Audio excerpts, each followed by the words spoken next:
The long-awaited sequel to the crime simulator heisting game Payday 2 finally came out, and oh god, what? No! I'm a big fan of Payday 2.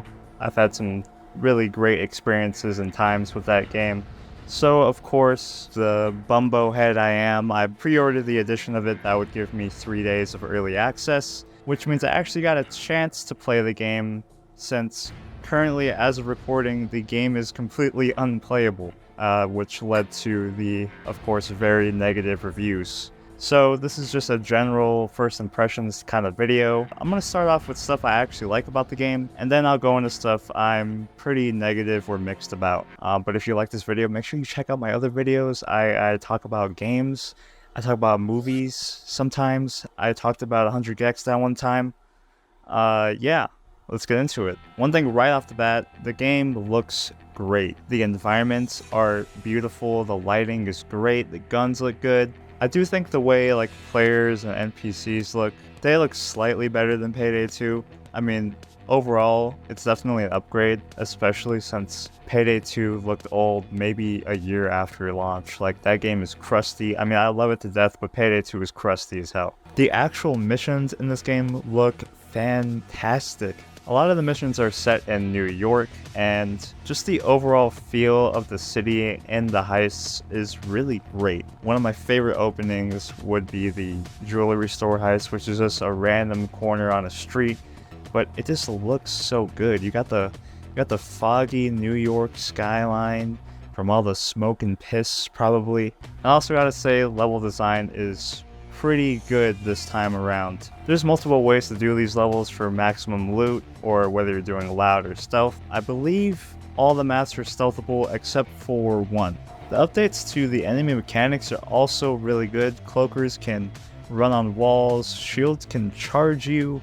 There's also new enemies like the naders, which actually throw gas grenades at you, unlike the last game where gas grenades just like showed up randomly. And the way that cops work at the start of the heist with negotiations is really, really good. In Payday 2, when you fail the heist, you would probably just restart if you're trying to full stealth, or you just instantly go guns blazing and it doesn't matter. In Payday 3, tying down hostages is actually really good, and making sure that cops do not free them is really important.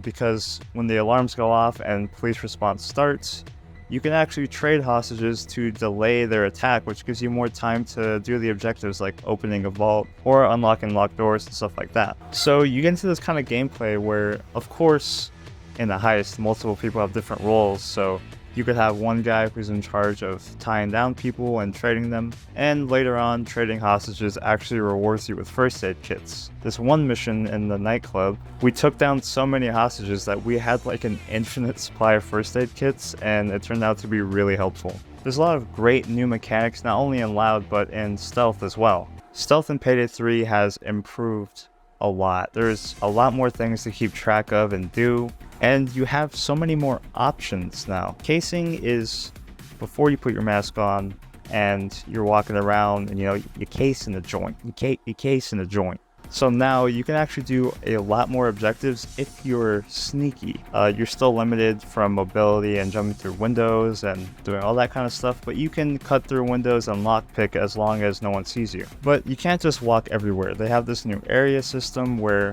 at the top of your screen you can see whether you're in a secure area or a private area. If you get caught in a secure area, you'll be handcuffed immediately, and a searching phase will start where guards go in complete overdrive, which really fuck over the rest of your teammates because they walk and path everywhere. If you get caught in the private area, you can actually get escorted out, and this can actually be used in a lot of interesting ways. We actually used it as bait, where one of us would get caught in a private area, and while we were getting escorted out, the other person could sneak in. This type of stuff is really healthy for stealth and really opens up a lot of stuff. There's also the addition of a new specific stealth tool slot. You can run little pocket cameras, pocket motion sensors. The motion sensor is really good because you can throw it on someone and then they'll mark people all over the map for you, which gives you essentially wall hacks on the guards. Overall, I think the new gameplay additions feel really good, and I can't wait to see how they're used in heists in the future.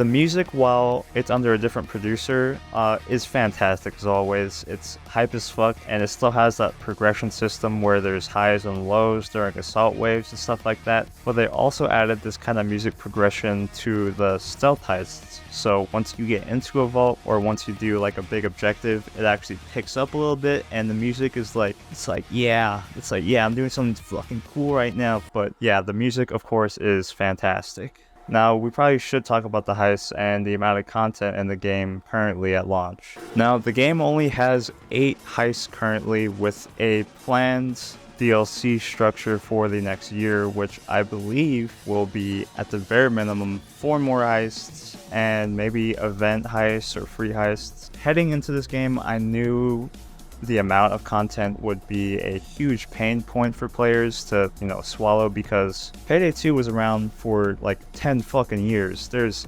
a whole boatload of heists you could play through and master and all that. Replayability is huge in this series. So like really learning how to speedrun and go through a heist and all the different variations of it is important, but there is only 8 of them. And when I mention variations, I mean like stuff spawning in different areas, or different guard pathing, or key card spawns and stuff like that. There's the variation, but at the same time, you're only playing 8 heists. Now, I fully expect this game to be supported for a long ass time. It has good bones. It has good bones. What is good bones? I think the gameplay is solid. The performance has been pretty good for me. I've only maybe dipped frames on a couple of heists, or maybe a couple of situations. I like the gameplay, like the heists in the game so far. I just want more. That's the main problem. I want more. I know in this modern era of video gaming, the demand for more content is only gone up over the years. I feel like the general audience probably expected a lot more than what we launched with, which is going to be difficult to deal with at the start. And we haven't even gotten into the rest of the negatives of this game, which they're a bit rough.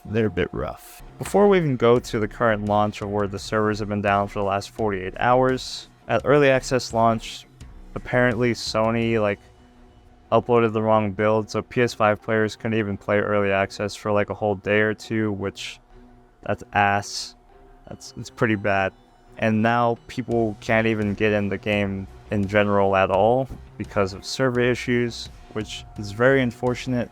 But at the same time, I feel like they could have had better metrics for this stuff, because they did a closed beta test. They did an open beta test specifically for testing server strength. And surely with those numbers and pre-order numbers and expected whatever the fuck, it could be better. This all could have been solved if they had an offline mode, which this game does not have. In Payday 2, you could play online or offline, meaning you could, it's pretty simple. It just means you can load the game without a connection, play it, level up, unlock stuff, yada yada yada. Unfortunately, a while ago they announced that this game would always require an online connection, which of course is bad. It makes the game reliant on servers like right now. In the future, if the game goes down, or if not supported anymore, you won't be able to play it. In general, it's an accessibility issue, and the fact that there's no offline play is bad. There's times in the early access period where I would start a lobby and I would have to wait like a minute or two for it to find a fucking lobby so I could play with my friends. That's an issue. That's very much an issue. I'm a bit conflicted on this, because while I don't believe they outright said why they're doing online only, I think it had something to do with them wanting to control the content they're actually making and the actual progress speed of players. Now, what do I mean by that? Let me figure it out, okay? I didn't script this. I gotta put it in my head before I can say it. Payday 2 had a lot of cheaters. It doesn't really matter if you're playing solo and cheating, but if you're cheating in a public lobby where other players aren't consenting to that, that's kind of shitty. I don't know if it still exists at the moment, but I know there used to be like a DLC unlocker tool. If a publisher is looking at that and that's in the game, they definitely want to cut that out at all costs. You don't want to allow people to just install a mod and get access to all the DLC for free. I don't necessarily believe that it's worth it to cut out an offline mode in the case of hackers and cheaters. There should probably be some kind of other method of blocking that, or banning those players from playing online ever. They've already mentioned there's no offline play in the works, and it's something that is very important to the game in general. Bottom line, there should be offline play. If there isn't in the future, that sucks ass. Unfortunately, I do have a couple more critiques of the game outside of offline play and server stability. In general, the UI is a big downgrade from Payday 2. I think the look of it in-game is okay. You have a lot less information than Payday 2. Just like a preference thing, I missed the little interact circle thing and the police assault yellow box at the top. That's a nitpick, that's not really a real critique. Changing your loadout and selecting your loadout is ass. I think I did like 4 loud heists in a row with a stealth build on accident because I didn't know you had to press R to equip it in the lobby screen. Every time after you finish a mission, even with a pre-made party, everyone gets fucking disconnected. You have to invite them all back and then queue up for a lobby and then join the lobby and then play the game. It's annoying compared to Payday 2 where you would just complete a game and you guys would all be in the lobby already. I'm also concerned about how they did progression in this game. You have to level up all your weapons, which I don't really mind, but I do mind how they did leveling and XP in general in this game. So in Payday 3 you have 1 infamy level. Now I have to say this isn't really explained very well. I kind of just had to figure it out, which I mean isn't the biggest deal, but it just shows how unclear the XP system is. You have a whole COD style challenge book, which when you do all of these, your level goes up. That would be fine if you still got flat XP from the missions, because I can imagine in the future, if you're just playing and you have your weapons done, your level's not going up. Everyone knows gamers love when numbers go up. I feel like a lot of people were fine with how Payday 2 progression was, so I'm not sure why it's so different. I really doubt it's expected that you do absolutely every challenge and reach max level unless you're like the Payday gamer. But there's some challenges where it's like complete road rage on overkill difficulty 150 times. I think the leveling system is overall convoluted and not as satisfying as Payday fans would expect it to be. We also have to talk about this shop system they have. You can convert your money into this other currency and then you can buy like special weapon skins and stuff like that, which that's cool. I like that. The menus in general are just ass. I don't have to say that again. I'm expecting for them to add more and more stuff because the mass selection in general and the pattern selection, it's pretty small, but I think some of those are also in the challenges, and you unlock more of those higher tier ones with higher infamy level, which is based off those challenges, so there still is that like flex factor. It's really sad to see a somewhat poor launch for this game because I think it's actually pretty fun. I blasted 20 hours of it up until this launch. I completed all the heists on loud and stealth. Some of them on overkill, which is the max difficulty, but not all of them. I really want to like unlock more weapons and do more builds and stuff, but I can't even play the game right now, so that's not good. Unfortunately, like a lot of games I wanted to enjoy this year, it has a lot of potential, but it's not there yet. It's not there. Sadly, I wouldn't recommend Payday 3 to people who are new to the franchise or have limited experience with it. There's not enough in there to justify a $40 purchase. The base game's $40, but they're doing the same DLC model, which I'm also very mixed on. Their DLC model for Payday 2 was very, very successful. You could join missions through friends who own it and stuff like that, but there is a lot of it. The catch is that it goes on sale pretty often. I'm sure in a year you'll find Payday 3 on sale for a pretty good price. I can't recommend that you buy it for the base price right now at $40 unless you're a big Payday fan like me. At a bare bones level, the gameplay is fun and, it can only go up from here. Unless it doesn't. But, it can only go up from here. Payday 2 had a lot of drama in its lifetime. It had the whole loot box drama. It had a lot of trials and tribulations. I'm excited for the future of Payday 3, but this is a very bad start for the game. It's not good for introducing new people to the franchise. Yeah. I don't know what else to really say about it. I bet you could expect a more in-depth video in the future on specific heists or other shit. At MF Mouse 2, we'll probably have a Payday 3 video up in the next week or so, from some clips from my gameplay sessions. Yeah. I hope that was an enjoyable watch. Please like, comment, and subscribe. Yeah,